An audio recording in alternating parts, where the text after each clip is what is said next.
further. What's wrong with youth sport today? Evidence-based research from around the world.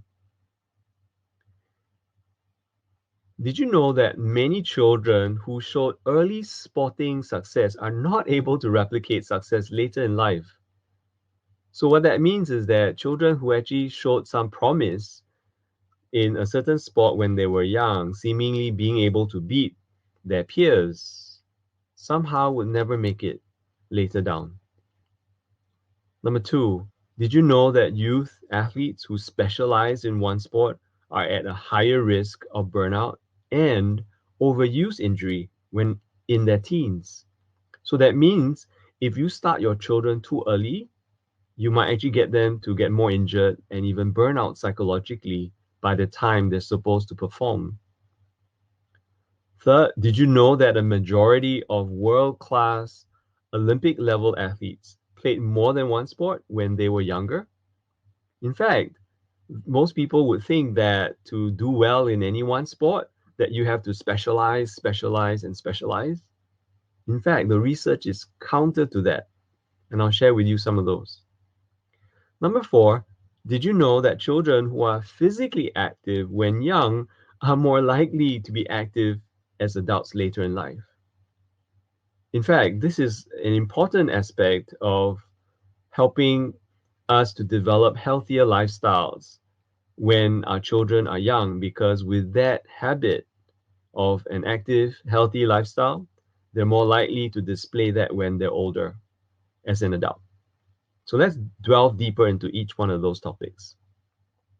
The first one is many children who showed early sporting success are not able to replicate success later in life. In fact, Prof. Gulick from Germany came to Singapore a year or two ago, and he shared his research, and it was quite interesting. He said junior success is a poor indicator of long-term senior success.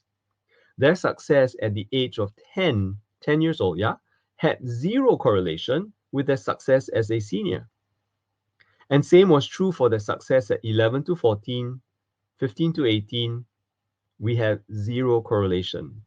So what he's basically saying is that the research is telling us that no matter what your child does, even currently at their young ages, don't worry too much, don't expect too much if they don't succeed in that particular sport.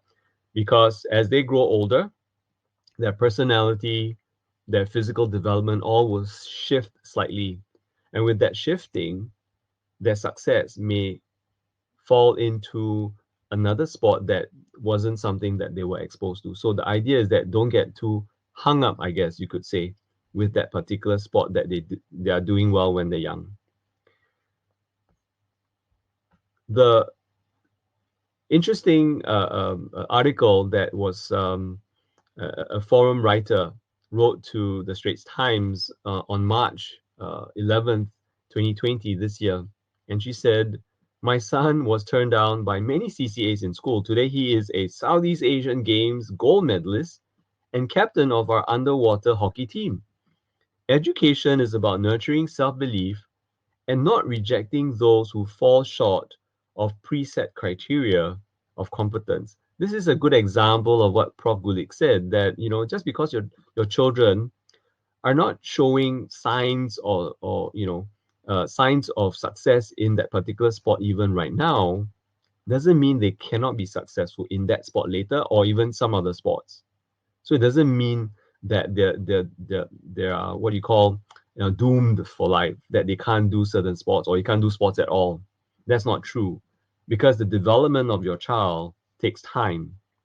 So this example clearly shows the importance of that long-term view we need to take in the development of our children in the area of sport in particular, if as a parent you're interested in wanting your child to one day become an Olympic gold medalist. The second point or question or concern would be young athletes who specialize in one sport are at a higher risk of burnout and overuse injury in their teens. In fact, an analysis of a few studies of over 1,000 athletes found that adolescent sport specialization was associated with greater levels of burnout in three aspects. One, less sense of accomplishment. Two, sport devaluation, meaning that they didn't feel that the sport was important to them anymore. They kind of like got sick of it. And third, exhaustion compared to those kids who are exposed to sports sampling. Now, the term sports sampling means that you give children opportunities to try and play different sports as they grow up, so that there's no one sport that they actually are, specializing in or focusing all the energies on. And this is important because in sports medicine, I used to work in a sports medicine center, and we see a lot of athletes, young athletes, getting injured. And more often than not is due to the fact that, I mean, if you think about it in sports, and nothing wrong with that because that's the nature of sport and what it should be, right? Because in sport, your children are supposed to go through drills and lots of repetition and to do those activities that will, make them drive their performance and, excel and be fitter. And in so doing, they will find that, the body is being pushed, right? But don't forget that your children are still very young developmentally, and they take time and need time to develop and grow. And so, because the body is still so underdeveloped as a young child, they're going to face challenges as they get to their teens, because by that time, because of all that drilling and all that specialization, if that's the case, that's where the body will break down. And that's the time when all these injuries will come. So we have to be very careful not to over specialize. In fact, in a recent article in Today newspaper, Dr. Muhammad Ashik, a senior consultant at KK Women's and Children's Hospital, Department of Orthopedic Surgery, said this is likely, and the fact that why they have these injuries, this is likely due to them starting sporting activities and taking part more in such activities at a younger age. The tendency to focus entirely on a specific type of sport with little or no diversification also contributes to the trend. So our local hospitals are seeing children having injured or being injured rather because they are over specialized or over specializing in one or two sports. So therefore, to prevent this, we need to widen up the scope, meaning we need to give our children more opportunities to try different sports. And also through that, we give them opportunities to perhaps find something they might like later down the road. And we'll talk a little bit about that later. The third thing is a majority of world-class Olympic level athletes played more than one sport when they were younger. In fact, this is a very interesting study because they looked at 83 international medalists at the world and Olympic level versus 83 non-medalists, also matched by the age and gender. And they found that the medalists participated in more practice and training in other sports on top of what they were doing, particularly before entering, I repeat, before entering their main sport. So this means that the children who did well and excel later actually did more than one sport. The medalists also maintained engagement in other sports over many more years and specialized later than the non-medalists. So this is interesting that even though they are specializing in one sport, they are still playing other sports. The reason is simple, because by doing other sports, the children and maybe later teens, they are also developing other skill sets that particular sport that they are doing or even trying to specialize does not provide them with. So the results are very robust across different types of sports. So this is a very important study. And this study was in about 2016. So it highlights the importance of exposure, or in other words, sport sampling, especially in the early years. Now, the thing is this, if you give your children one or two sports when they're young, and that's all you give them in terms of exposure and opportunities to play, what could happen is that their true talent or gift may not be known to you later down the road because they were not given a wide enough breadth to be able to try different sports, and also for them to figure out which is the sport that they truly like and enjoy doing and are good at. So the purpose here is to understand that we need to widen up the scope, widen up the opportunities.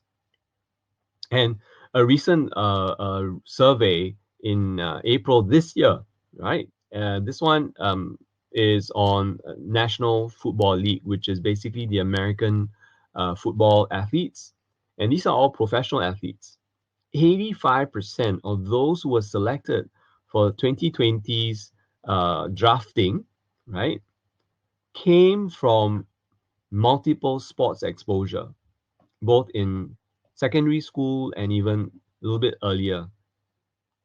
More than half competed in track and field, according to Tracking Football and Advanced Scouting Service. And when you look at the stats and that table there on the left, track and field, basketball, baseball, soccer, and all the other sports. So what this tells us is that specialization is actually to a disadvantage to your child. Yeah. So again, the key word is athleticism.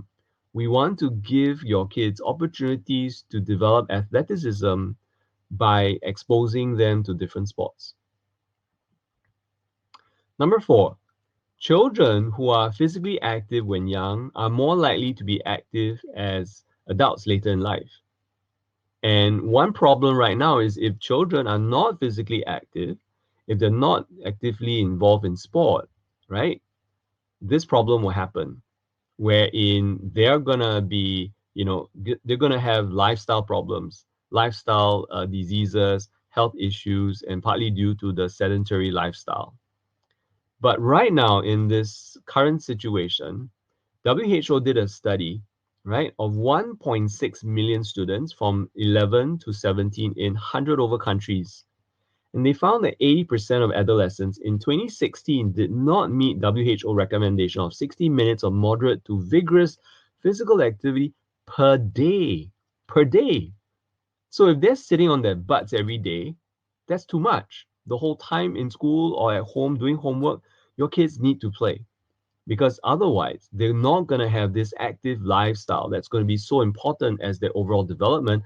And also, more importantly, to create that lifestyle, that active lifestyle habit, to be motivated to want to just be physical.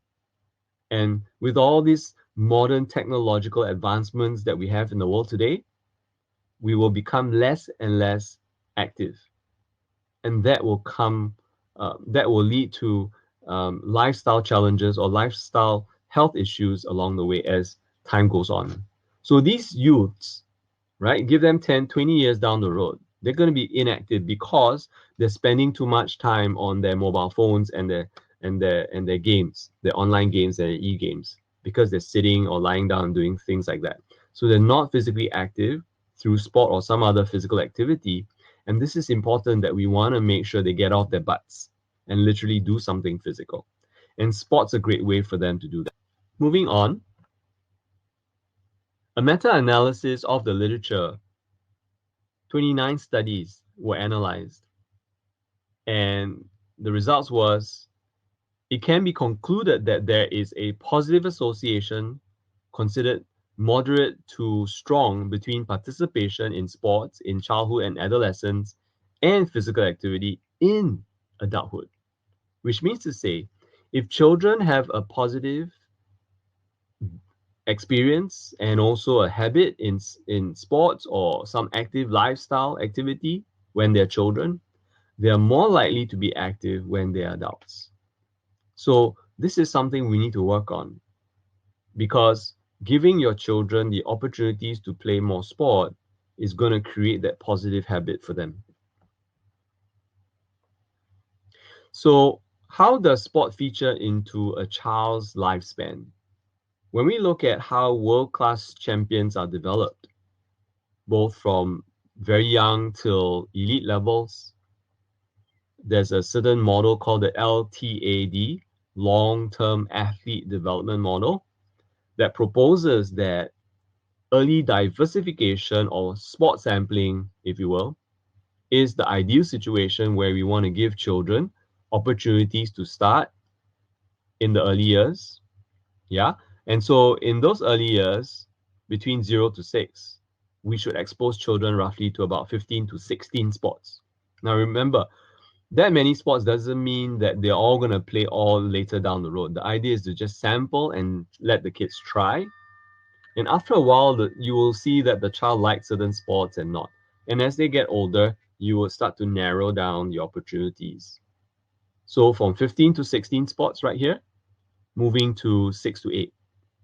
And then after that, 3 to 4. Yeah. So what we're trying to do is to purposefully give children opportunities to try more sports at the early stages in life.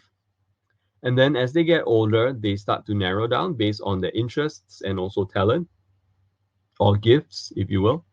And then when they go to maybe secondary school, they can start to specialize already.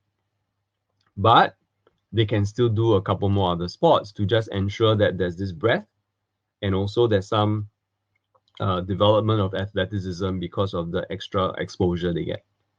Until when they become an elite athlete at the national level, and that's where they can specialize a little bit more.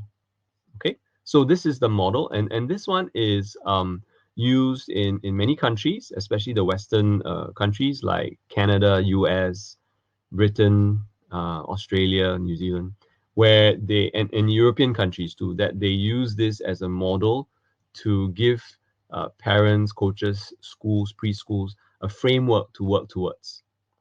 And so the purpose here is to expose children to about 5 different types of sports. And I'll explain to you why and what they are. So in summary, answers to the most pressing questions. Early sports success is no guarantee for future success. Remember Prof. Gulick's comment, no correlation. 2, early specialization increases burnout and injury risks. Again, the reason very simple, because the children are still developing physically as a young child. So by over-specializing, we're working the body too hard on certain parts of the body, especially for certain sports. And sports that are a bit more repetitive, that's where the challenge comes. World-class and Olympic athletes, based on this LTAD, long-term athlete development approach, did not specialize till in their late teens, which means about secondary level and above. And they may even continue to play other sports, multi-sports too. And the studies showed that those athletes who won medals were mentally tougher than those who did not win medals, right? A reason, because they were applying a lot of these mental toughness skills or strategies in training and in competition. And WHO research showed that 4 out of 5 youths are sedentary today based on the standards that are established medically.